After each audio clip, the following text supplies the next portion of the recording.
My mom tells me a story about how I was born. That I was born in 2 minutes.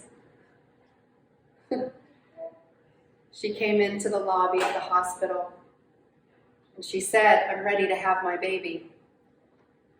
And the nurse says, "I don't believe you." It was 6 a.m. in the morning.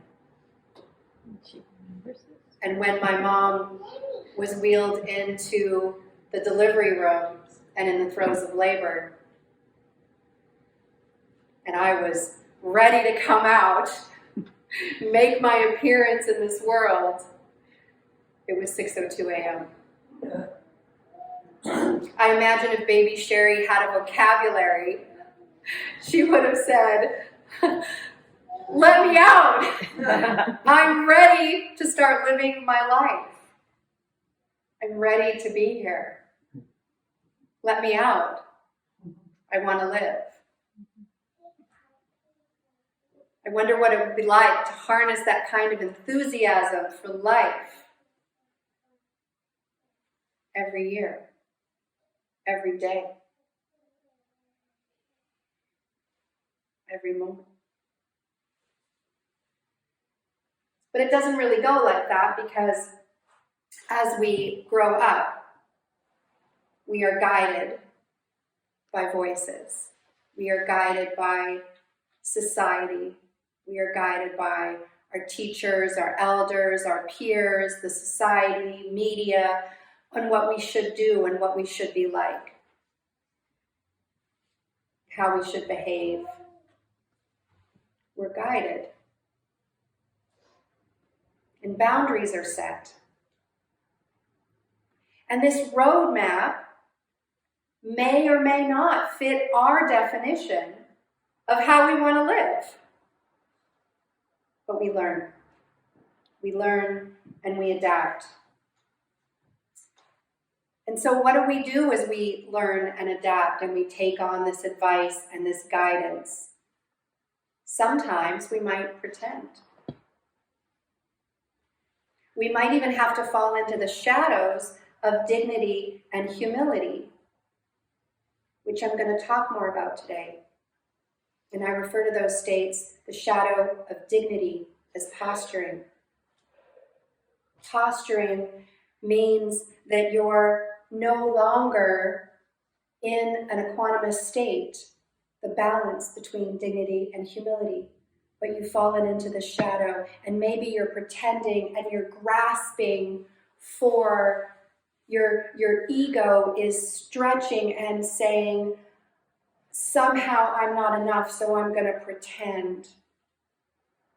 And I'm going to hold a stance, and I'm going to think I'm better than you. And maybe I'm going to become a bully.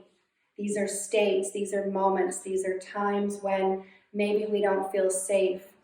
I think about the work that I've done working with prison residents, and a survival mechanism in prison is to posture. And when we do an exercise on dignity and humility,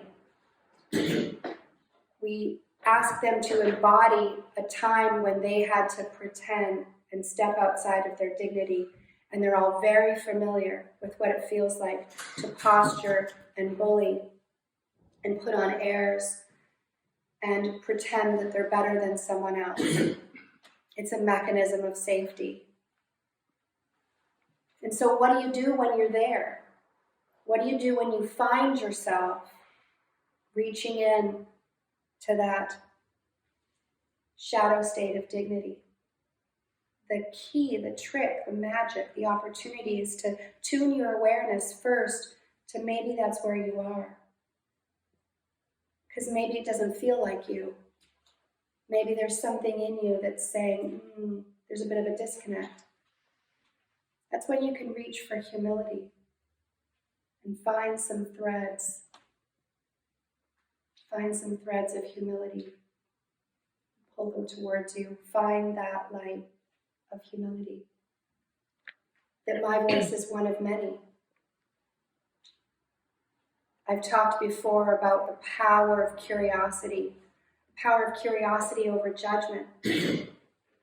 When we judge someone or a situation, we make assumptions about who they are. When we set that down in favor of curiosity, because we actually don't know. We don't know the answer. That is an example of accessing our humility. If there were a line, if I could draw a chart and stretch this line out, and we have humility and dignity here, and in the center, equanimity. Equanimity is the state of being calm when there is chaos. Equanimity is finding the balance within yourself and to not be untethered with your emotions. It's acceptance of what is happening in the present moment. It's the absence of resistance. It's the absence of resistance to what is.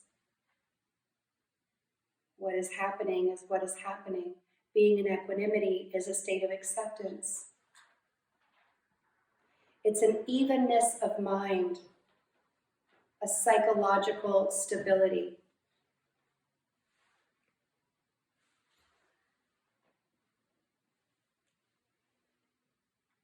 So when you slip unconsciously out of equanimity, out of balance, we find ourselves in the shadows. And I explained a little bit about the shadow of dignity being posture, and the shadow of humility. This is when we fall down and we get into a state referred to as collapse. In collapse, we might think that our voice doesn't matter. We might even think, I'm not worthy. I'm not offering anything of value here. And these can be uncomfortable moments when we find ourselves in collapse. I know I've been there. And the trick from that side of the chart is to reach for dignity, to find some threads and to pull those closer to you, and to access a time when you were of value, a thought that you had where you were experiencing joy and sharing that joy with another. And together, you raise the vibration. And you're like, oh, look, I have dignity. I can pull myself out of collapse and back into a state of equanimity. The objective of this insight is to bring awareness into our slipping into these shadow states.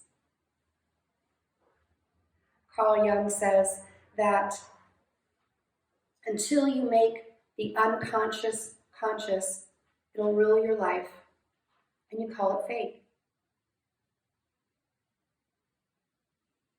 So this practice of recognizing these varied states of being around our humility and our dignity is to catch ourselves, become aware that that's what's happening, and recognize that you have a choice. You have a choice to think a different thought. Change your thinking, change your reality. New thought. That's what this opportunity is, an opportunity of awareness. I really enjoy having a structure, a framework to think about my emotions, which is why I really like this idea of the chart that we draw when we teach this humility and dignity piece with inmates in prison. Because when I have a structure or a framework, I can chart myself. Where am I? Where am I in these states of being? Where am I falling right now? Can I access my value, my humanity, my wisdom? Can I also access my student, I don't know everything. Everyone has something to teach me. In the practice, when we play a game, we call it the guru game. And if we were formatted in a circle, I'd invite you all to come play with me in the guru game. But I want to tell you about it because it's something you can play with your friends and your family anytime you want to play with these states of dignity and humility. And if you were sitting in a group of 5 or 3, everyone would take a turn sitting in the seat of the guru. And as the guru, you would take a minute to reflect and meditate on something that you know how to do well, just like I presented in the meditation earlier. And then you would give a 2-minute teaching. Hi, I'm Sheri, and I'm the guru of humility. And then I would offer a 2-minute teaching on what it means to be humble. And the others in the room would be referred to as the disciples, and they have traveled long and far to seek the wisdom, and they ask questions after your teaching. And then you take turns, and someone else sits in the guru seat. Oh, great guru, Carolyn, what is it that you have to share with us today? And then we would sit at Carolyn's feet, and we would listen to Carolyn's wisdom and learn. And then we would put the young boy sitting on Anne's lap in the seat of the guru, and we would wonder what it is that he has to teach us. Maybe something about imagination or play or curiosity that we've forgotten.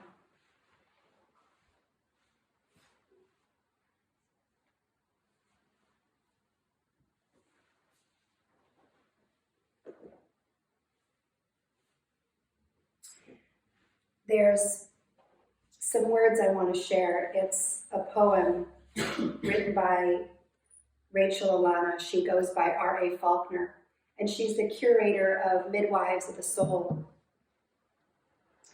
And she wrote this piece of poetry, and in it, I found that line after line were examples of both being in our dignity and being in our humility. And I thought it was the perfect reading for today. I think within it there's examples of how to live our life in the equanimous state, how we can live life lovingly. And the poem's called Permission.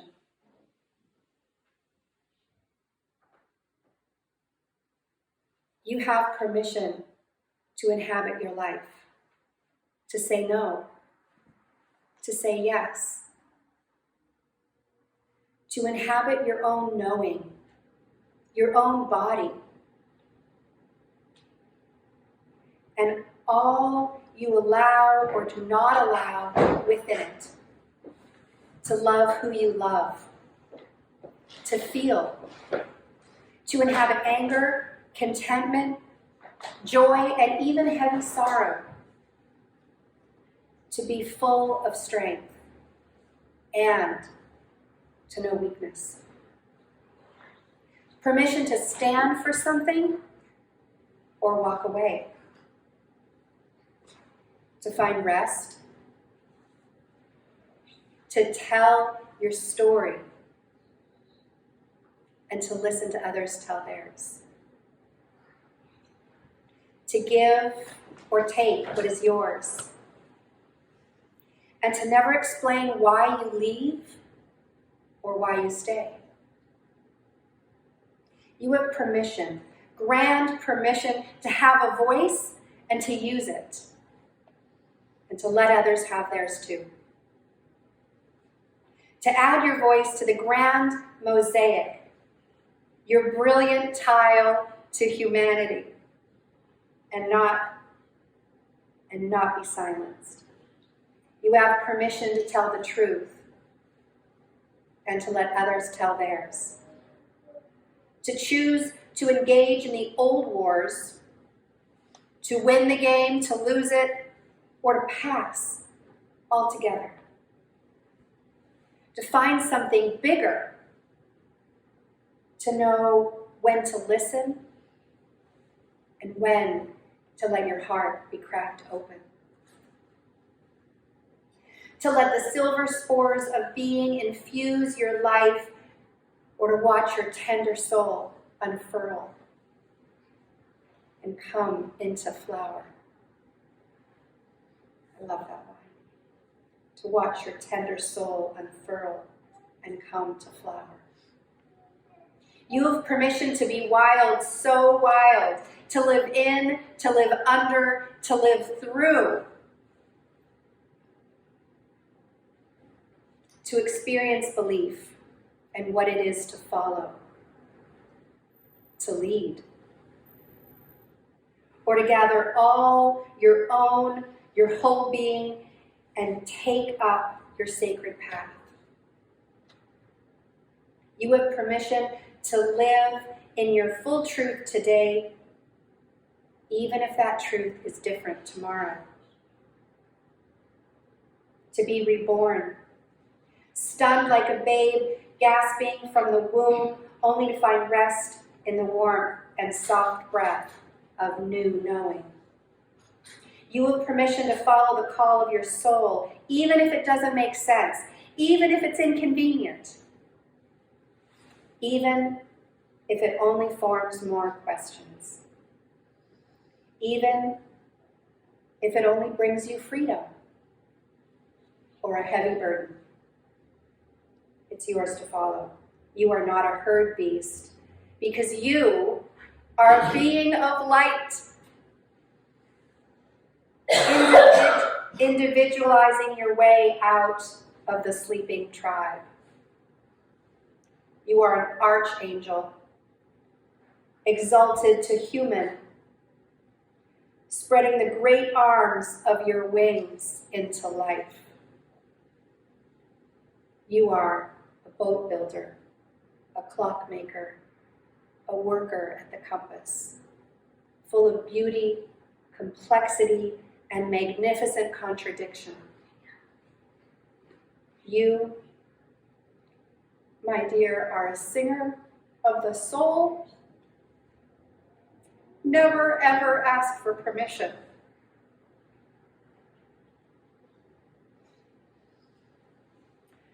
R.A. Faulkner, curator of Midwives of the Soul.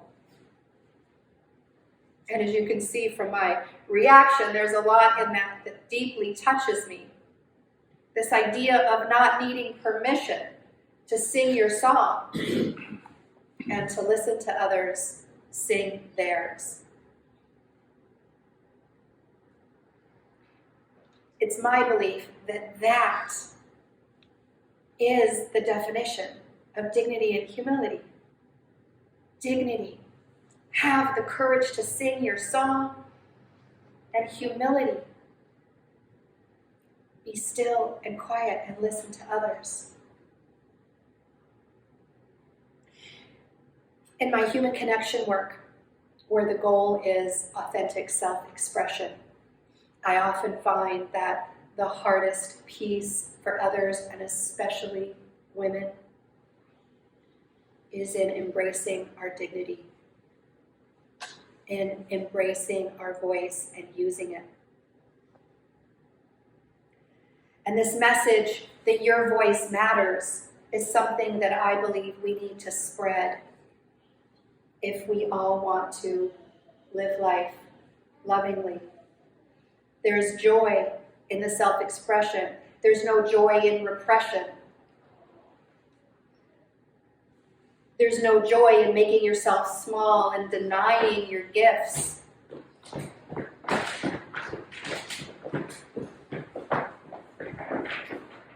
I think about Dr.Suess and the story of the exalted yo. I don't know if anyone here knows what I'm referring to. Yeah. The story of Horton Hears a Who. Horton Hears a Who. The message of this story was that the littlest and smallest voice can make a difference. Even when others don't believe that it will.